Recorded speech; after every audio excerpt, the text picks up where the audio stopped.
Thank you for being here on short notice. I'm going to be very brief, but because the Vice President and I are heading over to the Pentagon for an extensive briefing and to make some comments as we did at the State Department. So I'm going to be going from here to there, and you get me there as well.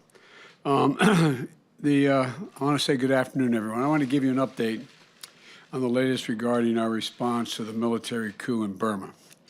As you know, the assault on Burma's transition to democracy remains an issue of deep bipartisan concern. We've consulted at length, for example, with Senator McConnell, who has had a very keen interest in this, and his team, and we welcome their helpful insights. We've also been in close contact with our allies and partners around the world, particularly in the Indo-Pacific region, driving vigorous diplomatic outreach to help coordinate an international response to what happened.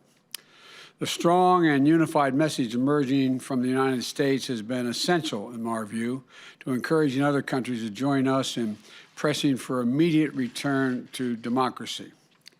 Last week, the United States helped bring together the UN Security Council, which issued a strong statement in support of Burmese democracy. And this week, we will use our renewed engagement on the Human Rights Council to strengthen the world's commitment to human rights in Burma. Today, I again call on the Burmese military to immediately release the democratic political leaders and activists and they're now detaining, including Aung San Suu Kyi, and she is, and also Win Myint, the president. The military must relinquish power it seized and demonstrate respect for the will of the people of Burma, as expressed in their November 8th election.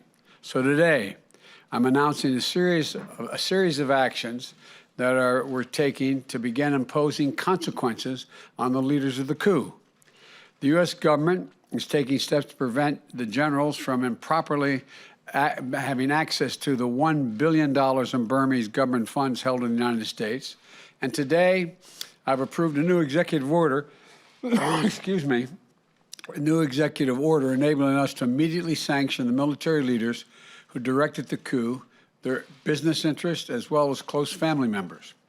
We will identify at first round of targets this week, and we're also going to impose strong exports controls. We're freezing U.S. assets that benefit the Burmese government while maintaining our support for health care, civil society groups, and other areas that benefit the people of Burma directly. And finally, as protests grow, violence against those asserting their democratic rights is unacceptable, and we're going to keep calling it out. The people of Burma are making their voices heard, and the world is watching. We'll be ready to impose additional measures, and we'll continue to work with our international partners to urge other nations to join us in these efforts.